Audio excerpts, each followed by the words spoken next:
Hello everyone, today I'm sharing with you all of the books I read in November. I read 8 books, which is a lot more than what I was expecting. Last month I said I was going to take it calm and not read a ton this month. Apparently I did not get that memo because I read 8. I only expected to really read 5, but I did read a ton of contemporary, which explains the 8 books really. I did read a few fantasy books as well, but the majority I read this month was definitely contemporary. Without further ado, let's dive into the books that I read. As always, I'm going to start with my least favorite book, working up to my favorite that I read. So, sadly, my least favorite book that I read this month was All the Crooked Saints by Maggie Stiefvater. This is her newest release, and it's a standalone book. If you don't know, she also wrote The Raven Cycle, which is one of my favorite series of all time. So I was really expecting to like this one, and I didn't. I really had to push myself to finish this, and I'm really and I'm upset that I did, honestly, because I just didn't enjoy it. I kept waiting for it to get good, and I just kept waiting, and then it just didn't happen.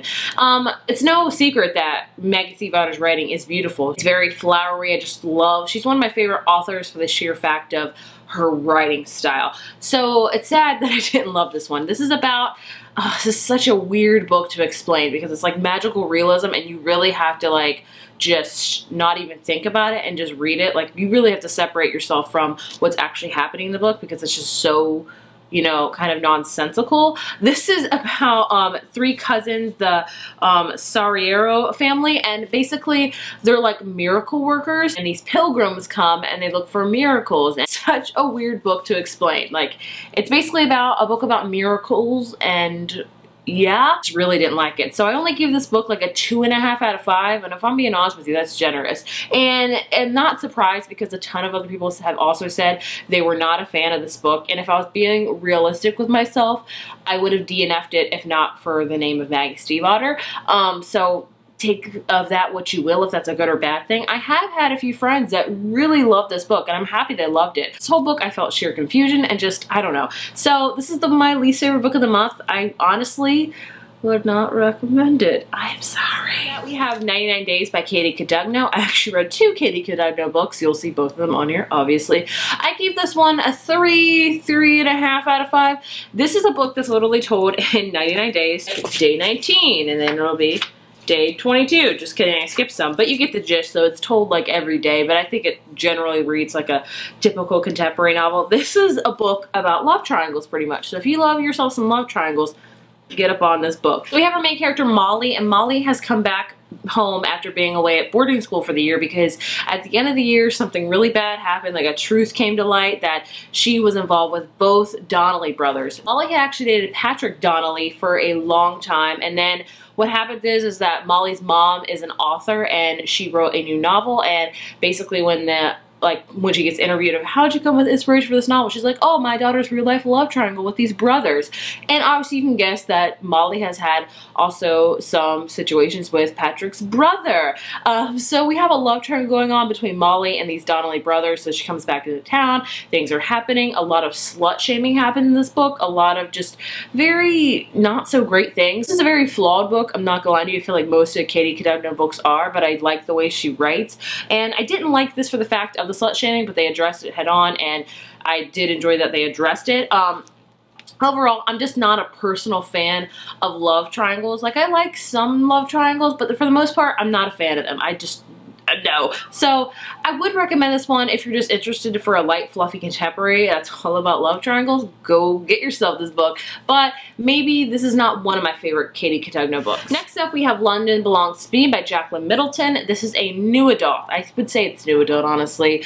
Book series. This is the first book in the series. The second one just got released. This is all about a girl named Alex Sinclair who moves to London from Florida, and she wants to become a famous playwright, and she moves in with one of her friend's girlfriend, and her friend's girlfriend's brother. And it's all about her learning to live in London, dealing with love, getting herself a career, and things like that. I thought this was a super cute book. Like I said, I love some contemporaries, and I love that, you know, fly through ones. I enjoyed that the main character Alex has anxiety, and she really dealt with it a lot, and you could see it a lot throughout her her and her character in this book. So I would give this one a 3.5 out of 5. It wasn't one of my all-time favorite contemporary books, but I just really found the world of London to be so beautiful in the way Jacqueline Middleton wrote it. I felt like I was there. So I liked it. I would recommend it, especially like, I thought this was a fall book, but I say this is more of a spring and summer book, so maybe save on it for then. But I gave it a 3.5 out of 5. But the one I want to talk about next is London Can You Wait by the same author. Obviously, this is a sequel, if you can tell. And I'd say this one is definitely more new adult. It has a lot more sexual scenes. Not a ton, like not full-on adult, but it definitely classifies. I actually enjoyed the sequel, London Can You Wait, more than the first book. So if I could rate these, I'd give this one a 3.5 out of 5 and this one a 4 out of 5. I actually have a review up of both of these books on my channel, so I'll link the card right here for you to see. But this book talks more about her anxiety, talks more about her learning to be, you know, by herself after a relationship has failed, which I really actually enjoyed. And it also talks about her like being successful and really, you know, working hard. So I really love the second book more, but overall, if you're looking for a really cute, adorable, kind of contemporary romance, I would highly recommend these. I think they're just, you can fly through them, honestly. I read this one in 2 days and it is a thicker book, but I enjoyed them. So yeah, I would highly recommend this series. Next book I want to talk about is How to Love, also by Katie Cotugno. This book definitely surprised me. I didn't think I was gonna like it as much as I did because I read Fireworks by her, did not enjoy it. Then I read this one, then I read 99 Days. This is a story all about Rena and Spencer. Have a whirlwind, I can talk today, I promise, romance, and they're also having a lot of problems that happens in their relationship and things they're dealing with it separately.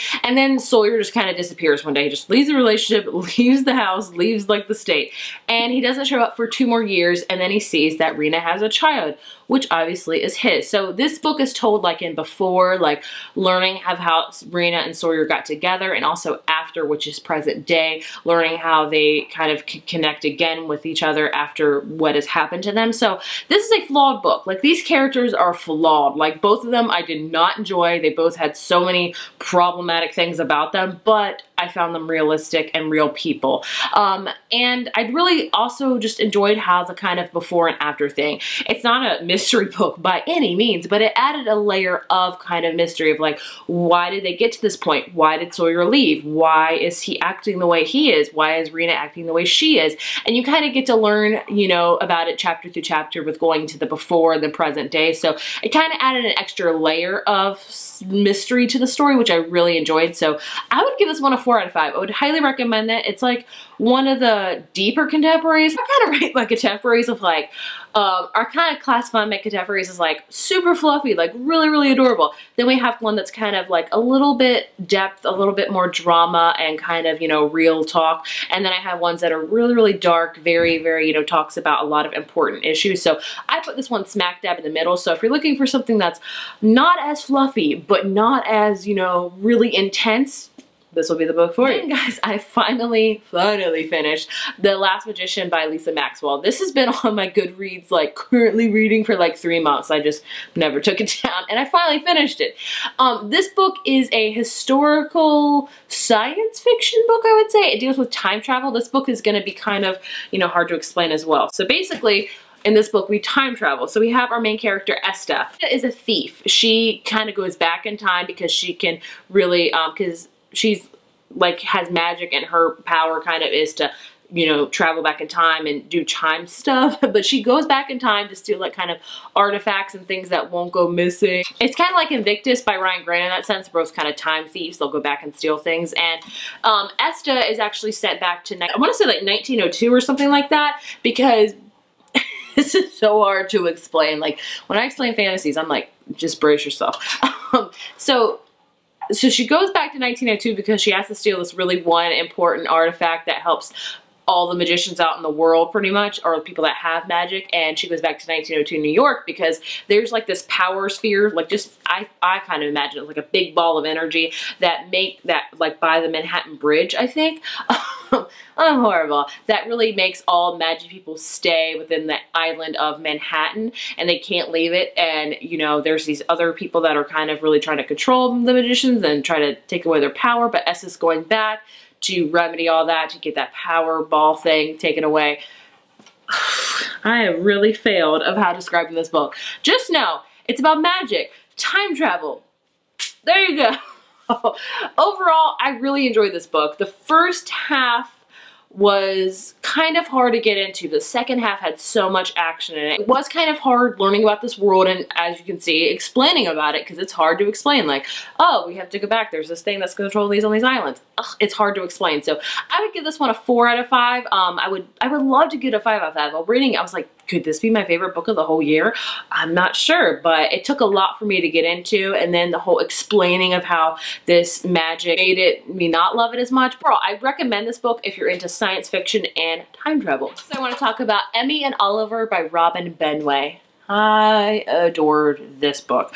This was a total impulse read. I was not planning to read this. I saw they had it at my library and I thought, I haven't heard too many things about this book at all on BookTube, and I love contemporary, but I have heard of this author, so let's give it a try. And I am so glad I did. This is a story of literally Emmy and Oliver. So Emmy and Oliver were best friends. They grew up together, they lived side by side, they're neighbors, and basically Oliver's parents divorced when he's like 6 or 7. And one day when Oliver's dad picks him up to school for his weekend with his dad pretty much takes him away, kind of quintessentially kidnaps him and takes him to a different state, and the mom's trying to find Oliver, but they can't find him.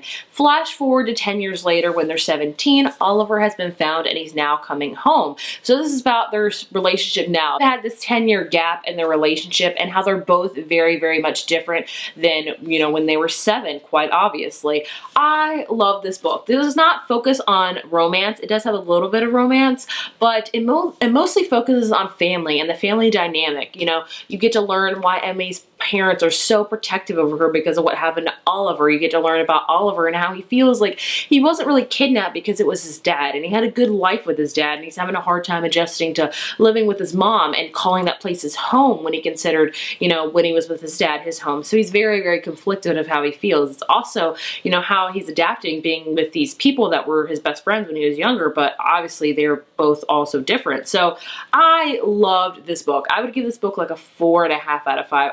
It's one of my favorite contemporaries of the year, honestly, and I cannot wait to read her newest book because I've heard that's even more like family dynamic, which are some of my favorite contemporaries to read about. So if you're looking for a contemporary that's definitely flowing under the radar, definitely check this one out. And I've also done a mashup review of this book and How to Love in 99 Days, where I talk all of them in one video, so I'll leave that right here. The last book I want to talk about is Renegades by Marissa Meyer. This thing is a beast. It's like 550 pages, but I loved this book. I knew going into it that I was gonna like it because I just really enjoy Marissa Meyer's writing style, and I really loved her Lunar Chronicle series, and I loved Heartless by her, and I just really enjoy her as an author, but I didn't think I would love it as much as I did. This book is also gonna be difficult to explain. This could essentially, I would say, heroes versus villains. So in this society, in this world, we have these people that are prodigies that have powers, and they can either be born with powers or they can either inherit them throughout their life. So we have these prodigies that have people have powers, and before the Renegades took over, we had like this raging war of like people in society just not doing good things, people taking over, we had gangs, all this kind of stuff. Then this group called the Renegades came to be, and they're quintessentially just prodigies, like people with superpowers that decided to call themselves the Renegades and just like kind of be superheroes. Just call them superheroes, okay? And they take back the society and stuff like that. Then we have another group called the Anarchists, who are kind of the villains of the story. So in this whole book, we follow 2 characters, one named Nova, who is an anarchist, and she really has vengeance to bring upon the Renegades. She does not like them. She wants them brought down. And basically Nova's mission is to infiltrate the Renegades. So she goes undercover and becomes one of the Renegades to take them down from the inside. Then we have another character named Adrian, who is actually a renegade. And he is secretly trying to take down one particular anarchist, Nova. It gets really dicey from there. All you really need to know about this book is that's heroes versus villains. If you're a huge fan of like Marvel, the superhero movies, you're also a huge fan of kind of the X-Men thing, I would highly recommend this book. This was such a fun book to read. Characters were amazing. The side characters were amazing. There wasn't a ton of love in this book, which I also enjoyed. The one qualm I have with it, that makes me not give it a full 5 out of 5 is the sheer length of it. I don't mind that it's 550 pages, but I don't think it needed to be 550 pages. I felt like the middle of this book was purely filler, like not a lot happened, and I didn't have a problem reading it because I enjoyed the characters and the plot so much. I'm honest with myself, it could have only been half the length and been just as good. So I think it should have been like 300 pages instead of 550, but that's just me. So I give it like a 4.75. It's like I loved it. Like I love this book. It goes by super fast, trust me, but the middle of it's just filler, honestly. So there you have it. Those are the 8 books that I read this month. A really good reading month for me. Some of my favorite books I think of the year I read this month, so that's always good. So I think I knocked it out of the park this month, and I felt like I didn't push myself a ton. Only with All the Crooked Saints I felt like I had to push myself to read. So yeah, if you've read any of these books, let me know if what you thought. Did you have the same feelings as me or differently? I'd love to hear your thoughts and opinions. If you liked this video, be sure to give it a thumbs up, hit subscribe, and I will see you guys in the next one. Bye.